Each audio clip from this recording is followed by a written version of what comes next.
한국에서는 어머니날과 아버지날을 따로 두지 않고 5월 8일을 합쳐서 어버이날이라고 합니다. 그래서 오늘 5월 둘째 주일 어머니날인 이 미국에서도 우리 교회는 어버이 주일로 지켜서 아이들이 꽃도 달아드리고 또 교회에서 시니어들에게 작은 선물을 준비해서 전달하곤 합니다. 이 선물을 받을 때면 받는 사람이 기분이 좋습니다. 특히 좋은 선물, 또 내가 원하던 선물을 받았을 때 그 기분은 배가가 됩니다. 여러분들은 어버이 주일 혹은 어버이날, 어머니날, 아버지날 어떤 선물을 받기를 원하십니까?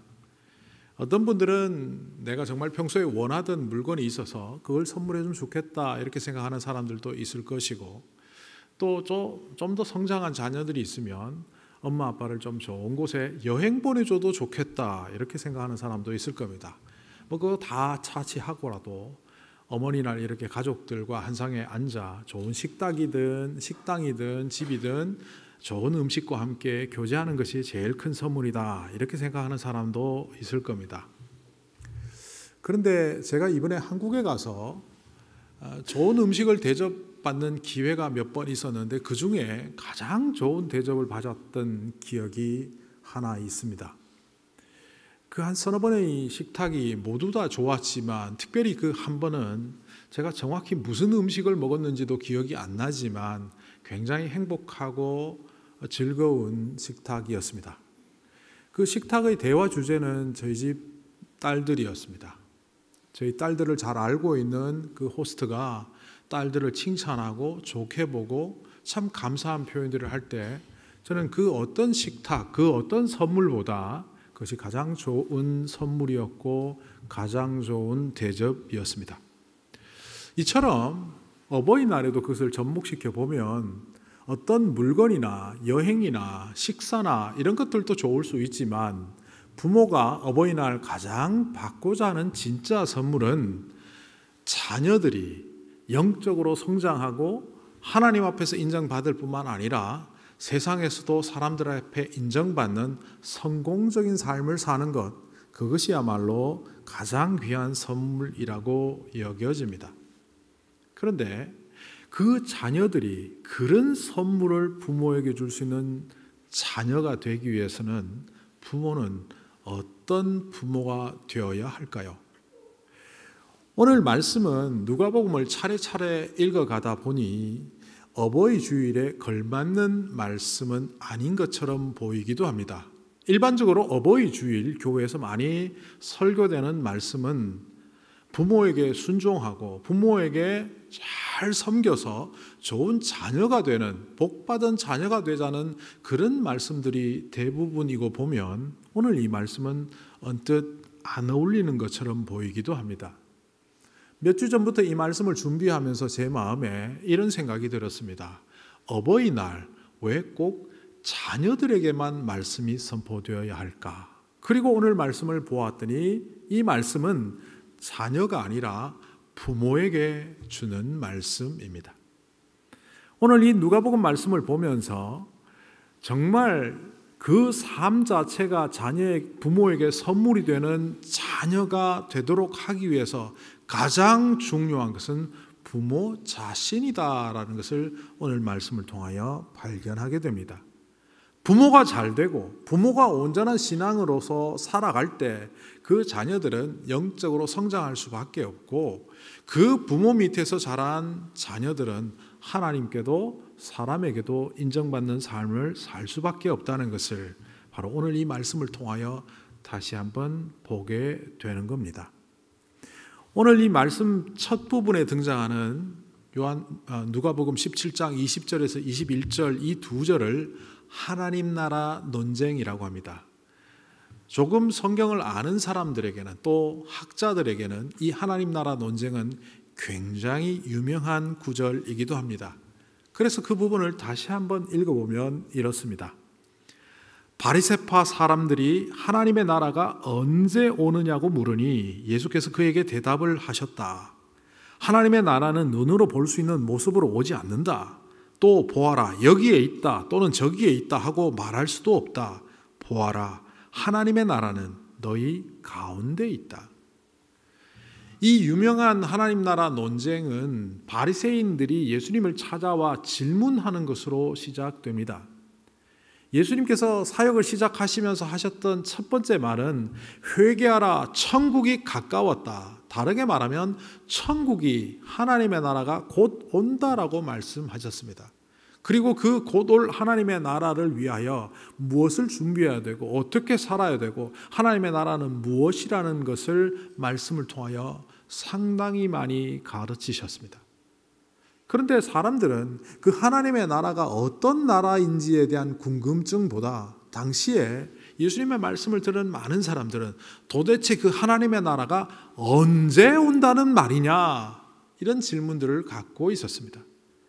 대중들이 그런 질문을 알고 있었던 바리새파 사람들은 그들의 입장을 대변하듯이 예수님께 찾아와서 묻습니다. 하나님 나라 도대체 언제 옵니까? 얼핏 보면 질문을 단순하게 물은 것처럼 보이지만 이 원어적으로 분석해 보면 묻는다라는 이 동사는 단순한 질문이 아닙니다. 성경에 나오는 여러 본문들, 이 동사를 사용했던 그 용례들을 살펴보면 주로 이러합니다. 시험하여 묻다, 고발하려고 묻다, 테스트하려고 묻다. 대중들이 하나님의 나라가 언제 오는지 궁금해하는 것을 해소하기 위하여 질문하는 요소도 분명히 있습니다만은 이 바리새인들이 질문한 그 밑바닥에는 예수님의 허점을 노리고 넘어뜨리고 예수님의 나라라는 그 예수님께서 말씀하신 하나님의 나라라는 것이 굉장히 엉터리라는 것을 증명하고 싶은 마음을 깔고 이 질문을 했다고 볼 수 있습니다. 그리고 예수님은 그들에게 언제 오느냐라고 물은 질문에 대하여 너희 안에 하나님 나라가 있다라고 대답하십니다. 얼핏 보면 동문서답 같죠. 시간을 물었는데 장소로 대답합니다. 언제 옵니까? 너희 안에 하나님 나라가 있다. 그런데 이것은 동문서답이 아니라 풀어보면 이런 내용입니다. 너희가 언제 하나님의 나라가 오느냐라고 묻고 있지만 정작 하나님 나라가 너희에게 임하더라도 너희는 볼 수가 없다. 그래서 너희는 여기저기 헤매고 돌아다니지만 이미 너희에게 하나님 나라는 왔고 그 하나님의 나라가 너희 안에 있다. 이렇게 말씀하시는 겁니다.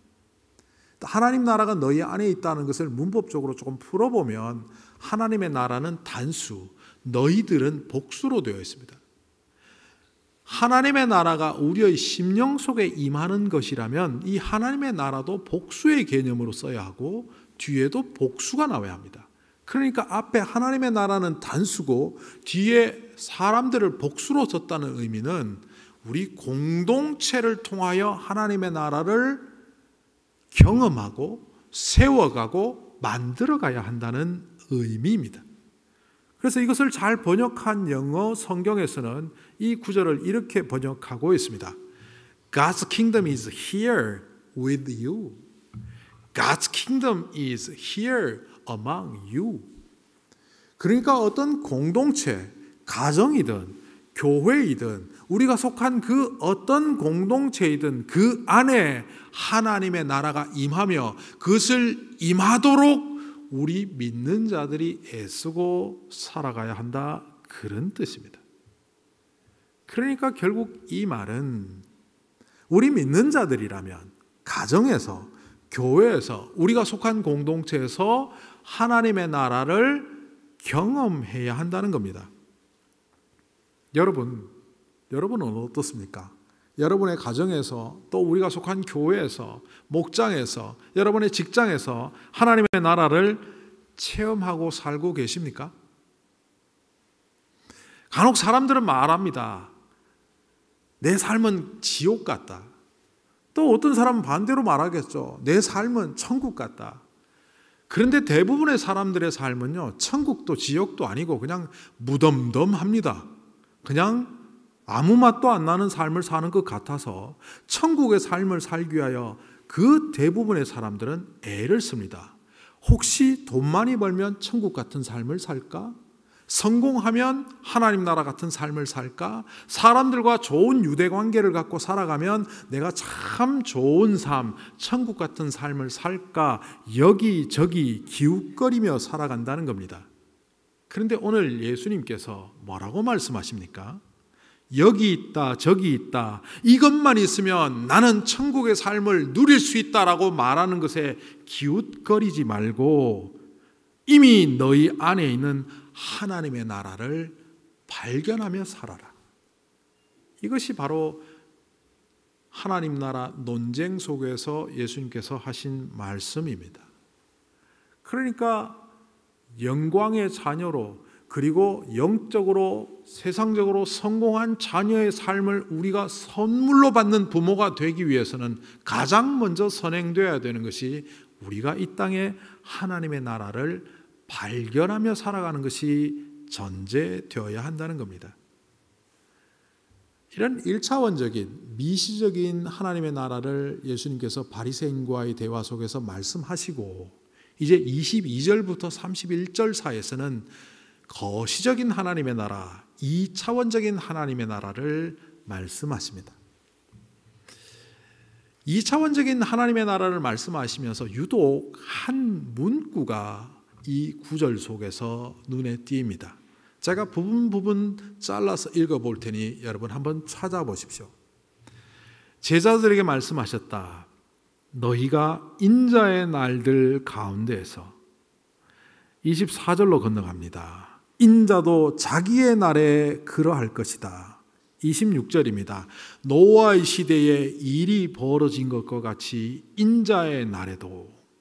30절입니다. 인자가 나타나는 날에도. 결국 거시적인 하나님의 나라를 말씀하시면서 하나님의 나라 대신 다른 단어를 사용하시는데 그게 바로 인자의 날이란 문구입니다. 하나님의 나라를 이해하기 위해서 예수님이 왜 인자의 날이란 표현을 썼는지를 우리가 알아야 하는데, 그 이전에 인자가 뭔지를 먼저 조금 살펴볼 필요가 있습니다. 맹자는 인자 무적이라는 용어를 썼습니다. 어질 인자의 놈자자, 어진 사람에게는 적이 없다라는 것을 맹자의 책에 기록해 놓았습니다. 그래서 얼핏 보면 이것도 어질 인자를 쓰는가 생각하기가 쉽지만, 이거는 사람 인자의 아들 자자, 영어로 바꾸면 The Son of Man 이라는 문구입니다.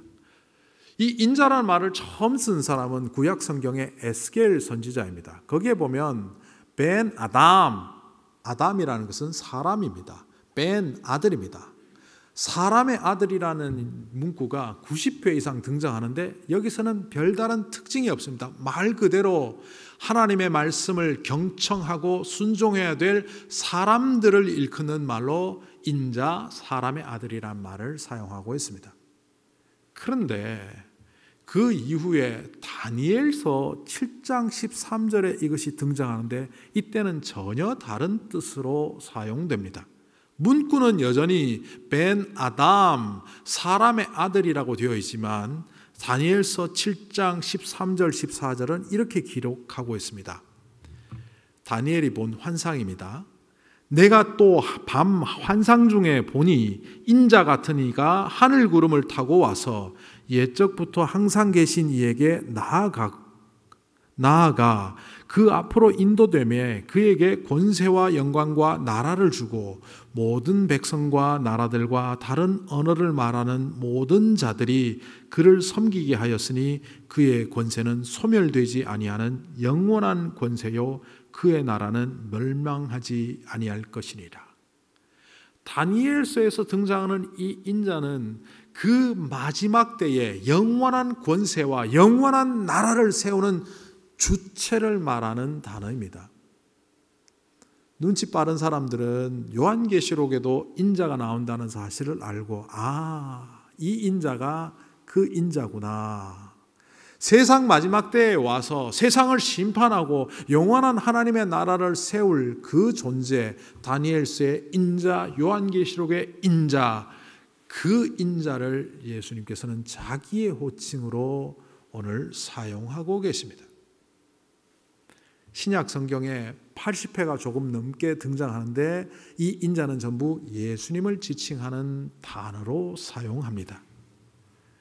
그러니까 인자는 요약하면 말세지 말에 종말론적으로 등장하는 한 인물인데 하나님의 전권적인 권위와 전권적인 능력을 가짐으로 하나님의 모습으로 이 세상을 통치하실 분, 심판자인과 동시에 구원자인 그분, 우리가 간단히 마지막 때에 오시는 메시아, 그분을 인자라고 표현한다는 겁니다. 그렇다면 인자의 날은 무엇일까요? 인자가 등장하는 그날은 도대체 어떤 날일까요? 인자의 날에 관해서 구약 선지자 중에 요엘서의 요엘은 이렇게 기록하고 있습니다. 여호와의 크고 두려운 날이 이르기 전에 해가 어두워지고 달이 핏빛같이 변하려니와 누구든지 여호와의 이름을 부르는 자는 구원을 얻으리라. 남은 자 중에 나 여호와의 부름을 받을 자가 있을 것임이니라. 이 여호와의 날은 크고 두려운 날임과 동시에 그의 이름을 부르는 자들에게는 구원의 날임을 요엘서 기자는 우리에게 전하고 있습니다. 오늘 예수님도 누가복음 말씀에서 이렇게 말씀하셨습니다. 두 사람이 잠자리에 들었는데 한 사람은 구원받고 한 사람은 구원받지 못하고, 두 사람이 맷돌을 가는데 한 사람은 구원을 받고 한 사람은 구원을 받지 못한다. 그러니까 인자의 날은 양면성을 갖고 있다는 겁니다. 앞에서도 이미 설명되어진 것처럼 여호와의 날, 인자의 날, 그날은 어떤 사람에게는 심판의 날이고 어떤 사람에게는 구원의 날이라는 겁니다. 우리가 이것을 제대로 알지 못한 채 마구 살아가다 보면 노아의 때처럼, 롯의 때처럼 일상을 살아가다 보면 어느새 우리는 멸망당할 수도 있다는 것을 예수님은 인자의 날을 통하여 강하게 알려주고 계십니다. 노아의 때 혹은 롯의 때 사람들이 어떻게 살았습니까? 장가도 가고 시집도 가고 땅도 사고 장사도 하고 집도 짓고, 마치 오늘날 우리가 먹고 마시고 결혼하고 직장 다니고 집 사고 자동차 사고 사는 것과 똑같이 그들도 살았습니다. 그런데 이렇게 살다 보면 어느새 사람들의 마음속에 어떤 생각이 듭니까? 천국은 저 멀리 있는 사건이요, 하나님이 이 땅에 다시 오신다는 그 인자의 날은 언제 있을지도 모르는 마치 환상과 같은 사건이며, 내 앞에 놓인 자동차를 구입하는 것, 내 앞에 놓인 집을 사는 것, 내 앞에 놓인 돈을 버는 것들이 더 우리의 인생을 주도해버리는 삶이 될 수 있다는 겁니다. 그때 주님이 오시면 큰일 난다는 겁니다. 이렇게 말씀하시며 예수님께서는 한 가족의 슬픈 스토리를 언급하십니다. 32절에 롯의 아내를 기억하여라. 벼랑간 롯의 아내를 왜 기억해야 되지? 뒤에 보니까 누구든지 자기 목숨을 보존하려고 애쓰는 사람은 잃을 것이요. 자기의 목숨을 보존하려고 했던 그 한 사람이 누굽니까? 롯의 아내입니다. 그리고 롯의 아내는 자기 목숨을 보존하려다 결국 자기 목숨을 잃어버리는 비극적 종말을 갖는 사람이 되고 맙니다.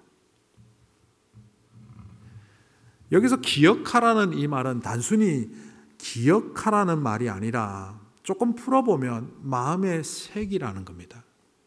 롯의 아내의 사례를 연구하고 분석해서 다시는 그런 사례 속에 들어가지 않도록 너희를 조심하며 살아라, 이 말입니다. 도대체 롯의 아내가 뭘 한 겁니까? 창세기 19장에 보면 롯의 가족들의 이야기가 나옵니다. 롯은 소돔이 멸망되는 그 시점에 의인 10명이 없어서 도성이 심판받는 그때에 하나님께서 천사를 보내서 특별히 구원받은 기회를 포착한 사람들입니다. 그러니까 롯과 두 딸과 이 아내는 죽어가는 많은 사람들 속에서 특별히 구원의 통로를 맞이한 사람들입니다. 얼마나 좋은 기회를 가진 사람들입니까? 그런데 천사들이 그에게 나타나 롯에게 이렇게 말하는 장면이 창세기 19장에 나옵니다. 생명을 보존하라. 돌아보거나 들에 머물지 말고 산으로 도망하여 멸망함을 면하라. 얼마나 좋습니까? 그런데 여기에 롯은 이렇게 반응합니다. 내 주여 그리하지 마옵소서. 내가 도망하여 산까지 갈 수 없으니 저 도성으로 도망갈 수 있도록 바꿔달라는 겁니다. 좀 이상합니다. 롯이 갖고 있는 이 이상한 태도가 어떻게 발휘가 됩니까? 결국 도성이 불바다가 되고 그 성들과 온들과 성에 거주하는 모든 백성과 땅에 난 모든 것이 연기 속에 사라지는 그 자리에 롯의 아내는 가야 할 길에서 고개를 돌려버립니다. 롯의 아내는 뒤를 돌아보았으므로 소금 기둥이 되었더라. 제가 어릴 때 이런 생각을 한 적이 있습니다. 궁금하면 못 참는데 나도 뭐 이렇게 연기가 나고 어떻게 된 거야 하고 휙 돌아보는 순간 소금 기둥이 되겠네? 하나님 조금 너무하시다 라고 생각한 적이 있었습니다. 그런데 이것은 그 뜻이 아닙니다. 뒤를 돌아봤다, 이거는 바로 거역입니다. 뒤를 돌아보지 말라는 것에 대한 거역입니다. 그런데 이 가정은 거역이 일상화되어 있습니다. 천사가 나타나서 빨리 산으로 도망가라고 하니까 롯이 천사에게 내 주여 그리하지 마옵소서. 나는 그렇게 못하겠습니다. 산으로 못 갑니다. 도시로 가겠습니다. 거역했습니다. 하나님은 그를 불쌍히 여기셔서 그래 좋다. 소알의 도성으로 가거라. 그런데 그 거역의 문화는 이 롯의 아내에게도 작동하여 돌아보았습니다. 돌아본 것만이 아니라 그가 돌아서 보았다 하는 이 보았다라는 단어는 우리가 생각하는 단순 봄이 아닙니다. 곰곰이 유심히 뚫어지게 보았다는 겁니다. 제가 여기 해석을 조금 붙이면 이런 뜻입니다. 내가 평생을 재산을 모으느라고 그렇게 애썼던 저 소돔성이 땅을 갈구기 위해서 그렇게 농토에 힘썼던 그 농토가 집을 짓기 위해서 그렇게 했었던 그 집이 전부 잿더미가 됐네. 나 이제 어떻게 살아? 그겁니다. 이거는 세속된 가치관에 오염되어 있는 롯의 아내와 롯의 가정의 세속적 가치를 보여주는 겁니다. 결국 이 세속적 가치는 롯의 아내가 소금 기둥으로 된 것으로 끝나지 않습니다. 롯과 롯의 아내를 꿰뚫었던 그것은 그 두 딸들에게도 그대로 갑니다. 아버지의 몸으로부터 아이를 베게 되고 이 두 딸이 낳은 아들들이 나중에 암몬 족속이 되고 또 하나는 모압 족속이 됩니다. 근데 이 암몬과 모압은 하나님의 백성인 이스라엘을 끝까지 방해하고 하나님의 말씀을 거역하고 불순종하고 세속적인 우상들을 그 땅에 퍼뜨리는 구심점이 된 두 민족입니다. 그러니까 롯과 롯의 아내의 거역의 문화, 세속적 가치관의 문화는 그 두 딸을 통하여 모압과 암몬으로 이어지고 우상의 문화, 거역의 문화, 세속의 문화로 그 온 땅을 더럽히는 표상이 되었다는 겁니다. 주님께서 이 말씀을 하실 때 제자들은 묻습니다. 그것을 면하기 위하여 적어도 두 사람 중에 구원받는 한 사람이 되기 위하여 우리는 또 어디로 가야 합니까? 또 장소의 문제를 묻습니다. 그 제자들을 향하여 예수님이 이렇게 대답하시죠. 주검, 시신이 있는 곳에 독수리가 몰려온다. 썩어가고 죽어지고 세속적인 가치관으로 오염된 그곳으로 가지 말라고 가르쳐 주십니다. 이것은 결국 장소의 문제가 아니라 우리의 내면의 문제임을 주님께서 지적하신 것입니다. 어버이 주일, 우리는 어버이의 사랑 속에서 성장하고 그 어버이의 희생 속에서 성장했다는 것을 감사하는 주일이라 생각하고 살아오지만 오늘 누가복음 말씀은 자녀가 아니라 부모를 향하여 말씀합니다. 부모가 온전히 세워져야 자녀가 온전히 세워진다. 부모된 자들아, 너희들이 공동체 안에서 참으로 하나님의 나라를 세워가지 않으면 너희들의 애씀은 너희의 가문을 망가뜨리고 너희의 노력은 오히려 너희를 거역의 문화, 세속의 문화 속으로 이끌어가 소음기둥 혹은 거역하는 백성을 만드는 조상이 되게 한다. 그것을 오늘 말씀을 통하여 알려주십니다. 자식이 부모에게 제일 잘하는 선물, 제일 잘하는 효도가 뭡니까? 그가 하나님의 뜻에 순종하며 영적으로 영광스러운 성장이 이루어질 뿐만 아니라 세상 사람들에게도 인정받는 인덕이 겸비된 그런 자가 되는 것이 아니겠습니까?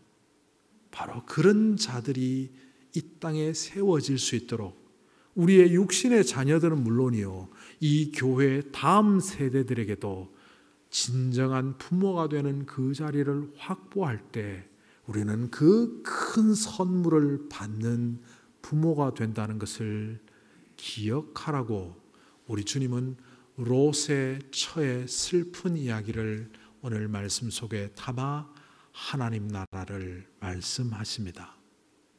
여러분은 어떤 나라에 살고 계십니까?